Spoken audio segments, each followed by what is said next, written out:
आप 20 साल से इस फील्ड में हैं, 20 साल से अल्हम्दुलिल्लाह आप इस फील्ड में हैं, तो इन 20 सालों में पहले के स्टूडेंट्स में और अब के जनरेशन के स्टूडेंट्स में आपको सबसे बड़ा फर्क क्या दिखाई देता है? डिप्रेशन जैसे स्टूडेंट्स में आ रहा है, अगर हम पहले के स्टूडेंट्स को निकाल कर देखें तो ये चीज़ उन लोगों में नहीं थी। अच्छा। और इसका मैं रीज़न ये समझता हूँ कि they were connected with the nature. आज के जनरेशन की ज़रूरत क्या है, चाहे तो वो बच्चा स्कूलिंग का हो या कॉलेज का हो या ग्रेजुएशन या इंटरमीडिएट कोई भी लेवल का हो, तो उसकी ज़रूरत क्या है? जैसे कि हमारे प्रॉफिट सल्लल्लाहु अलैहि वसल्लम का फरमान है, पहले उन्होंने अपने सहाबा को अखलाक़ी मेयार सिखाया, देन धीरे धीरे इस्लाम आया, तो डेफिनेटली वही तालीमात को हमको कंटिन्यू करना चाहिए। Islamic philosophy versus western philosophy on success, ठीक है, सक्सेस के ऊपर आप इसमें क्या कहना चाहते हैं? आई थिंक सो, मेरे नज़रिए से अपने अपने व्यूज़ हो सकते हैं सबके, लेकिन इस्लाम का नज़रिया ये है कि कामयाबी पैसा शोहरत नहीं है, कामयाब इंसान वो है जो अल्लाह का शुक्र अदा करे। अल्हम्दुलिल्लाह। इस्लाम में तालीम है या तालीम में इस्लाम? इस्लामी तालीमात, इस्लाम जब आया वो लोगों ने सिविलाइज्ड किया वर्ल्ड को, साइंटिफिकल डेवलपमेंट्स इस्लाम से आए, अरेबियन फ़िलॉसफी जब पूरे वर्ल्ड पे आई, जब अरब लोग वहाँ से निकले, बहुत सारे वर्ल्ड में ऐसे साइंटिस्ट हुए। IQ और EQ क्या है, इसमें एक फ़र्क क्या है? स्टैटिस्टिक्स हो गया, IQ is related with the mind, उसके पास ग्रास्पिंग पावर कितना है और उसका IQ लेवल कितना है। जैसे कि आइंस्टाइन का एक IQ लेवल है, हर एक बंदे का एक अपना एक IQ लेवल होता है, लेकिन EQ जो होता है इमोशनल क्वेश्चन, ये सोसाइटी और सोशल अवेयरनेस से आता है बंदे।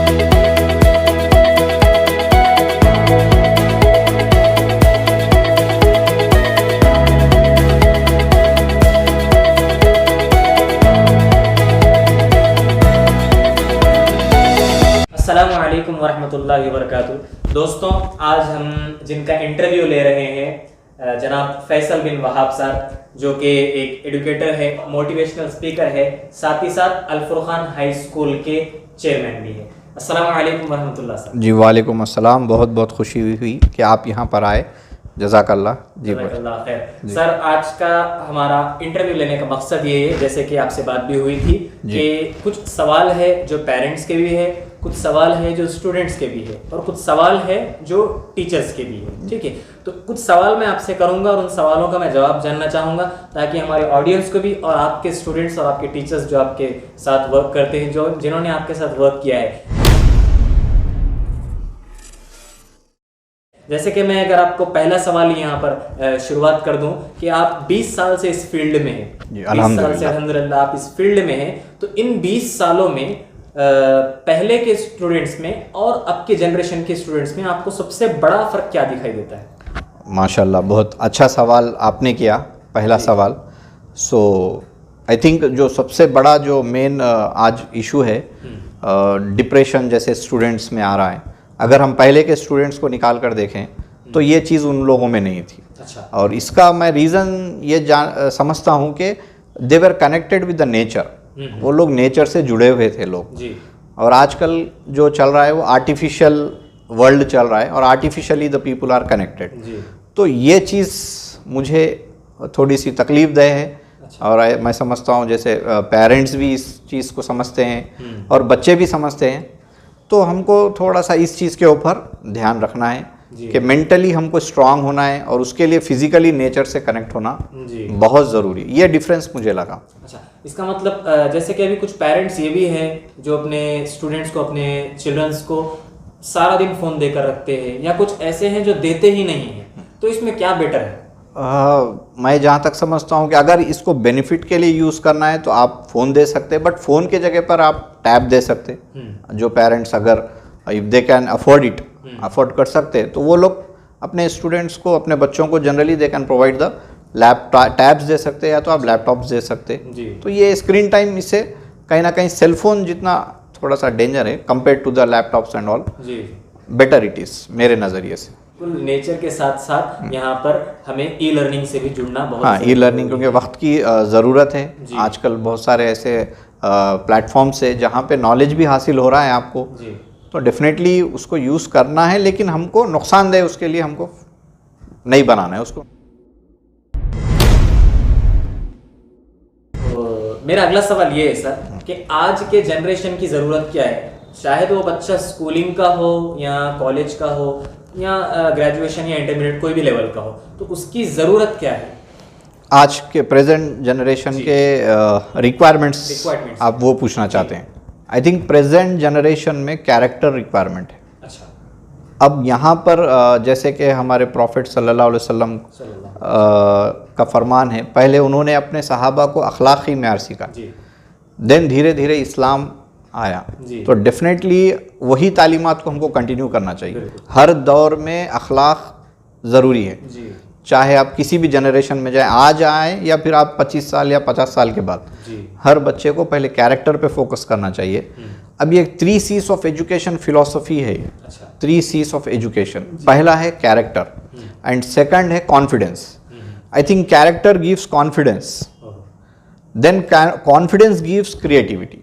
सो कैरेक्टर, कॉन्फिडेंस एंड क्रिएटिविटी, ये तीनों कनेक्टेड है एक दूसरे से। जैसे कि एक बच्चा अगर अच्छा कैरेक्टर है उसका, तो लोग उसकी तारीफ करेंगे, जब लोग उसकी तारीफ करेंगे तो उसका कॉन्फिडेंस बढ़ेगा, उसका जब कॉन्फिडेंस बढ़ेगा तो अपने वो नेचर स्किल्स पे काम कर सकेगा, अपनी सलाहियतों को, जिसको खुदादाद सलाहियत आप कहते हैं, naturally the Allah has given talent to every person, उस टैलेंट के हिसाब से वो काम कर सकेगा।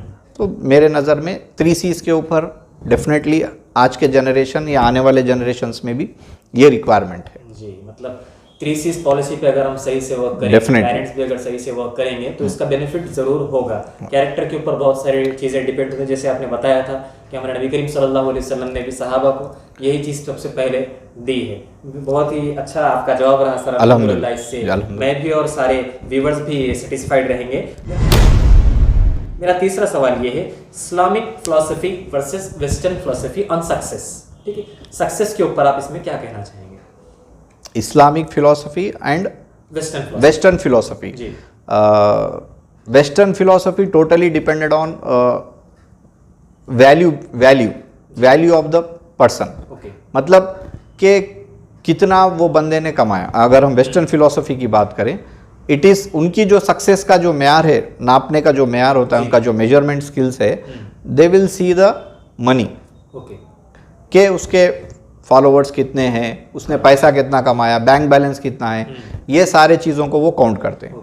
But when it comes to the Islam, Islam में कभी, आई थिंक सो, मेरे नज़रिए से, अपने अपने व्यूज़ हो सकते हैं सबके, लेकिन इस्लाम का नज़रिया ये है कि कामयाबी पैसा शोहरत नहीं है।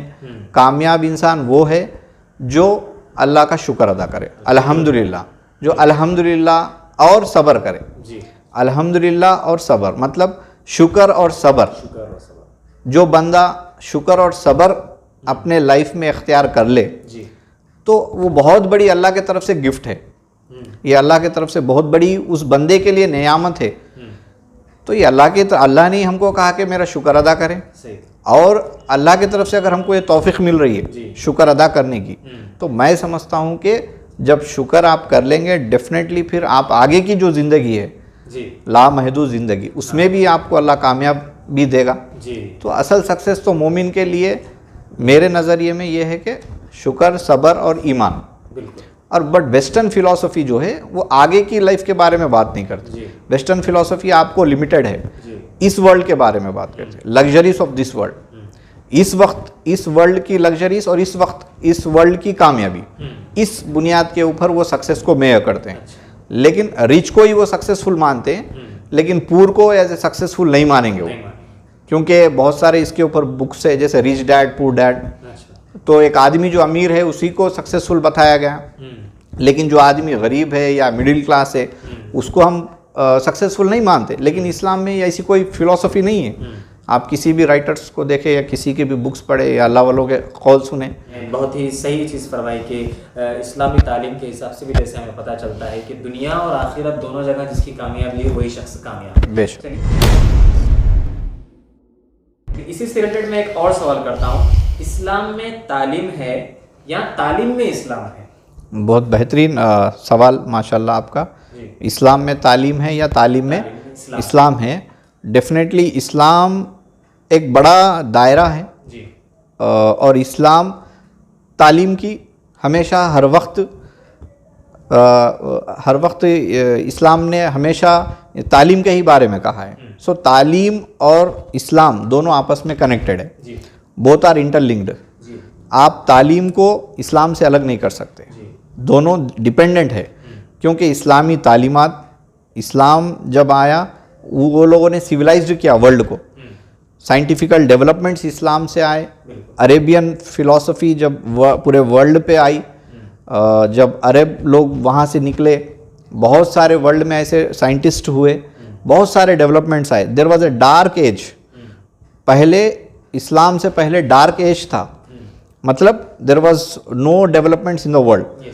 तो इस अगर हम फिलॉसफी को समझे, आफ्टर दैट जब इस्लाम की तालीमात को आम किया गया स्पेन वगैरह वर्ल्ड में, तो जो डेवलपमेंट्स आए और जो कामयाबी मिली पूरी दुनिया को, पूरी इंसानियत को, तो वो इस्लाम ने ही सिखाई। तो when it comes to the तालीम, Islam has upper hand, I could say that.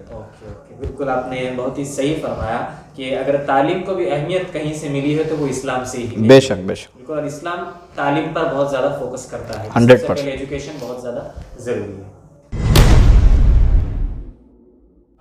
IQ और EQ क्या है, इसमें एक फ़र्क क्या है? IQ is nothing but an intelligence quotient, and EQ is emotional quotient, और it is emotional management. IQ अगर एग्जाम्पल के तौर पर कहें, IQ is related with the आपका ग्रेडिंग्स हो गया, मार्क्स हो गए, स्टैटिस्टिक्स हो गया। IQ is related with the mind, उसके पास ग्रास्पिंग पावर कितना है और उसका IQ लेवल कितना है। जैसे कि आइंस्टाइन का एक IQ लेवल है, हर एक बंदे का एक अपना एक IQ लेवल होता है। लेकिन EQ जो होता है, इमोशनल क्वेश्चन, ये सोसाइटी और सोशल अवेयरनेस से आता है बंदे को। और आज के दौर में EQ is very important. IQ आपको जॉब दिला सकता है, लेकिन स्टेबिलिटी और आपकी leadership quality will provide with the EQ। EQ आपको लाइफ में कामयाबी देगा और समाज से, सोसाइटी से EQ आपको जोड़े रखेगा, और EQ से आपके रिलेशनशिप मैनेजमेंट आपको आएंगे। एंड देन EQ आपको लोगों के साथ किस तरह से कनेक्टिविटी करनी चाहिए और लोगों के लिए किस तरह वर्क करना चाहिए, और उनके साथ कैसा आपस में जो ट्रांजैक्शन है, जो आपस में जो बातचीत है, ये तमाम चीज़ें EQ डिसाइड करेगा। सो EQ फैक्टर आज के वर्ल्ड प्रेजेंट डेज में बहुत ही ज़रूरी है फॉर एनी सेक्टर। किसी भी सेक्टर में EQ का होना बहुत ज़रूरी है IQ के मुकाबले में।